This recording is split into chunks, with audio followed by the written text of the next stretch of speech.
नमस्कार दोस्तों, स्वागत है आपका हमारे YouTube चैनल डेली जी के डोज में। आज का सेशन इंडियन पॉलिटी का है, जिसमें आज हमारा पहला जो टॉपिक रहेगा वो संविधान सभा रहेगा। और इसमें जितने भी क्वेश्चंस आपके 1990 से लेके 2025 तक, चाहे वो कोई भी एग्ज़ाम हो, सभी को इसमें मैंने शामिल किया है, ताकि संविधान सभा से कोई भी टॉपिक छूटे नहीं और इससे बाहर नहीं जा सकता। अगर चला गया तो हम कुछ कर नहीं सकते हैं उसके लिए। गया तो गया, अपने को पढ़ना है बस। पढ़ाई करिए, मजा करिए। शुरू करते हैं बिना पंचायत के सेशन को अपने पहले क्वेश्चन। अच्छा, एक मिनट, यहाँ एक छोटा सा मोटिवेशन भी है। Don't sit down and wait for the opportunities to come, get up and make them. बैठ के अवसरों के आने का इंतजार मत करिए, उठिए और उन्हें बनाइए। तो अपनी अपॉर्चुनिटीज खुद बनाना सीखिए, कोई आके थरिया में परोसेगा नहीं। तो पहले क्वेश्चन से आते हैं। 1922 ईस्वी में निम्नलिखित में से किसके द्वारा यह उद्गार व्यक्त किया गया कि भारतीय संविधान भारतीयों की इच्छा अनुसार होगा? ऑप्शन से आपके महात्मा गांधी, मोतीलाल नेहरू, गोपाल कृष्ण गोखले या बाल गंगाधर तिलक। तो 1922 में भारतीय संविधान भारतीयों की इच्छा अनुसार होगा, ये कथन जो है महात्मा गांधी जी द्वारा कहा गया था, यानी कि ऑप्शन नंबर ए हमारा करेक्ट हो जाएगा। अगला सवाल। 1924 ईस्वी में किसके द्वारा ब्रिटिश सरकार से यह मांग की गई कि भारतीय संविधान के निर्माण के लिए भारतीय संविधान सभा का गठन किया जाए? ऑप्शन हैं आपके एम.एन. रॉय, महात्मा गांधी, मोतीलाल नेहरू या गोपाल कृष्ण गोखले। तो 1924 में ब्रिटिश सरकार से भारतीय संविधान के निर्माण के लिए भारतीय संविधान सभा का गठन करने की जो मांग की गई थी, वो मोतीलाल नेहरू जी द्वारा की गई थी। ऑप्शन नंबर सी हमारा करेक्ट हो जाएगा। अगला क्वेश्चन। संविधान सभा के विचार का औपचारिक रूप से प्रतिपादन किसके द्वारा किया गया? ऑप्शन है आपके मोतीलाल नेहरू, एम.एन. रॉय, जवाहरलाल नेहरू या महात्मा गांधी। तो संविधान सभा के विचार का औपचारिक रूप से प्रतिपादन एम.एन. रॉय द्वारा किया गया था। ये किया गया था 1934 में। इनसे पहले भी लोग किए, जैसे 1895 या 97 के आसपास अप्रॉक्स बाल गंगाधर तिलक जी ने कहा था संविधान सभा के लिए। फिर अभी इससे पहले क्वेश्चन उन लोगों ने पढ़ा 1924 में स्वराज पार्टी ने किया, फिर ये किए। इनके बाद फिर 1936, 37, 38 में जवाहरलाल नेहरू जी कहेंगे। तो कहने का क्या है, बोलने में टैक्स नहीं लगता ना। अगला क्वेश्चन है हमारा 1938 में किस व्यक्ति ने वयस्क मताधिकार, अरे बाप रे बाप, व्यस्त हो गया है, सॉरी, व्यस्त नहीं, वयस्क मताधिकार के आधार पर संविधान सभा के गठन की मांग की?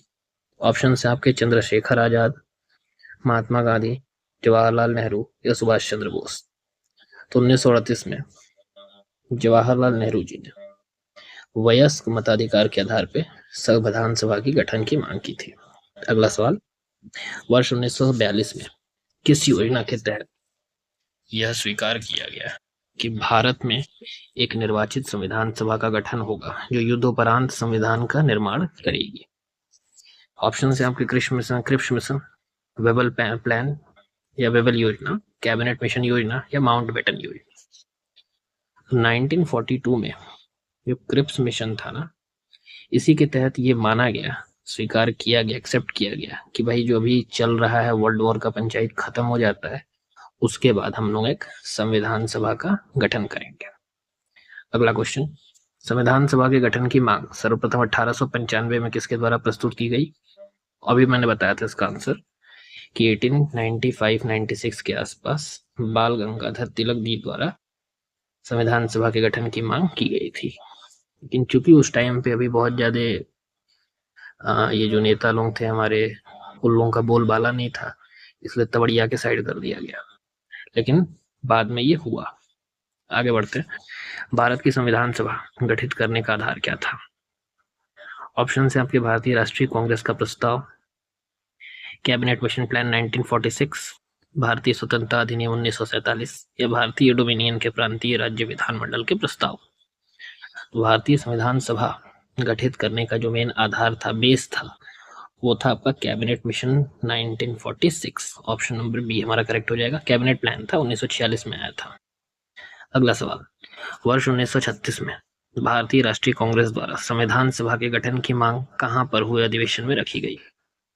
यानी कि 1936 में जो इंडियन नेशनल कांग्रेस थी, उन लोगों ने ये अपने एक अधिवेशन में ऐसा टॉपिक रखा था कि हाँ भाई यहाँ पे हम लोग भारतीय ये क्या कहते हैं संविधान सभा का मांग करेंगे। तो अधिवेशन कहाँ पे हुआ था? ऑप्शन है आपके कानपुर, मुंबई, फैजपुर या लाहौर। तो करेक्ट आंसर हो जाएगा आपका option number C, Faizpur. Faizpur का अधिवेशन 1937 में हुआ था, लेकिन उससे पहले ही इन्होंने ये एक कंटेंट बना के रखा था कि भाई उस अधिवेशन में हम लोग संविधान सभा के गठन की मांग करेंगे। अगला सवाल है, कैबिनेट मिशन योजना के अनुसार संविधान सभा में कुल कितने सदस्य होने थे? ऑप्शन 389, 409, 429 या 505। ये कैबिनेट मिशन जो योजना थी, कैबिनेट मिशन 1946 की, उसके अनुसार संविधान सभा में कुल सदस्य कितने होने थे? 389 हुए भी थे। 389 में से आपका 292 जो सदस्य थे वो ब्रिटिश एक्वायर जो किया था प्रांत इंडिया का, उससे आए थे। 93 जो थे वो आपके क्या कहते हैं देशी रियासतों से आए थे। ठीक है, और लास्ट में जो 4 सीट बची थी वो कमिश्नरी से आई थी, मतलब कमिश्नरी के जो क्षेत्र थे वहां से आए थे। लेकिन ये आंकड़ा इतना ही नहीं रहा। जब पार्टीशन हुआ तो उस टाइम पे 299 सदस्य ही रह गए, जिसमें से 229 सदस्य ब्रिटिश प्रांत से, उसके बाद से आपके हमको लग रहा है कि शायद 70 सदस्य जो थे वो देसी रियासत से आए थे। ठीक है, तो ये दोनों का टोटल हो जाता है 299। हाँ, तो 229 जो थे वो आपके ब्रिटिश प्रांत से थे और 70 देसी रियासत से थे।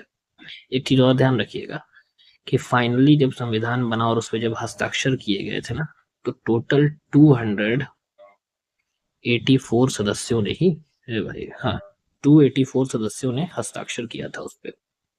बढ़ते हैं अगले सवाल पे। भारतीय संविधान सभा की स्थापना कब हुई? ऑप्शन है आपके 10 जून 46, 9 जून 46, 9 दिसंबर 46, 26 नवंबर 49 या 26 दिसंबर 1949। तो भारतीय संविधान सभा की जो स्थापना थी उसकी पहली बैठक 9 दिसंबर 1946 में ही हुई थी। इसी बैठक में पहले अस्थायी अध्यक्ष थे सच्चिदानंद सिन्हा। ठीक है, और इसी के 2 दिन बाद 11 दिसंबर 1946 को स्थायी अध्यक्ष डॉक्टर राजेंद्र प्रसाद को बनाया गया था। अगला सवाल, संविधान सभा के संवैधानिक सलाहकार कौन थे? ऑप्शन है आपके जवाहरलाल नेहरू, शरद चंद्र बोस, रफी अहमद किदवई या BN राव। संविधान सभा के संवैधानिक सलाहकार BN राव, बेनेगल नरसिंह राव थे। अगला सवाल, संविधान सभा के चुने हुए स्थायी अध्यक्ष कौन थे? अभी एक क्वेश्चन पहले मैंने बताया कि 9 दिसंबर को जो हुआ उसमें अस्थायी अध्यक्ष चुने गए थे सच्चिदानंद सिन्हा, और 2 दिन बाद 11 दिसंबर को डॉक्टर राजेंद्र प्रसाद जी को चुना गया था। तो ये हमारा करेक्ट ऑप्शन हो जाएगा राजेंद्र प्रसाद। अगला सवाल, संविधान सभा के विभिन्न पहलुओं के अध्ययन हेतु संविधान सभा ने कितनी समितियां नियुक्त की थी? मतलब संविधान सभा के अलग अलग जो पहलू थे पढ़ने उन पे अध्ययन करने के लिए, रिसर्च करने के लिए सभा ने टोटल मिला के कितनी समितियां नियुक्त की थी? 9, 12, 13 या 16? तो टोटल 13 समितियां थी।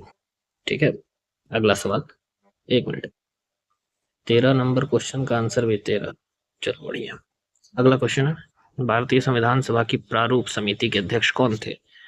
प्रारूप समिति को मसविदा समिति या फिर मसौदा समिति भी कहा जाता है। ऑप्शन है आपके राजेंद्र प्रसाद, जवाहरलाल नेहरू, BR अम्बेडकर या इनमें से कोई। ये क्वेश्चन आपको 1995 UPPSC में दिया और फिर इसको 2019 में भी दिया है GD में। तो संविधान सभा की प्रारूप समिति के अध्यक्ष बाबा साहेब भीमराव अंबेडकर जी थे। ठीक है, अब बात आई है प्रारूप समिति की या मसौदा समिति की। तो इसकी जो नियुक्ति हुई थी वो हुई थी 29 अगस्त 1947। इस दिन इस क्या कहते हैं समिति की नियुक्ति हुई और इसमें टोटल 7 सदस्य थे। ठीक है, अगला सवाल, भारतीय संविधान सभा की संघीय शक्ति समिति के अध्यक्ष कौन थे? तो संघीय शक्ति समिति के जो अध्यक्ष थे ना वो थे आपके जवाहरलाल नेहरू जी। अगला सवाल, संविधान निर्मात्री सभा में झंडा समिति के अध्यक्ष कौन थे? ऑप्शन है आपके जेबी कृपलानी, के.एम. मुंशी, जवाहरलाल नेहरू या बी.आर. अम्बेडकर। तो संविधान निर्मात्री सभा में झंडा समिति के अध्यक्ष जेबी कृपलानी जी थे। ठीक है। और झंडा समिति को संविधान सभा ने अगस्त 1947 को ग्रहण किया था। ठीक है। अगला सवाल, भारतीय संविधान ने भारतीय राष्ट्रीय ध्वज की रूपरेखा को अंगीकार कब किया था? ऑप्शन है आपके 23 अगस्त 1947, 13 सितंबर 1947, 15 अगस्त 1947 या 22 जुलाई 1947। तो भारतीय संविधान सभा ने भारतीय राष्ट्रीय ध्वज की रूपरेखा को 22 जुलाई 1947 को अंगीकार किया था। ठीक है। अगला सवाल देखते हैं, भारत के लिए संविधान सभा की रचना हेतु संविधान सभा का विचार सर्वप्रथम किसने प्रस्तुत किया? ऑप्शन है आपके स्वराज पार्टी 24 में, कांग्रेस पार्टी 36 में, मुस्लिम लीग 42 में, इनमें से कोई नहीं।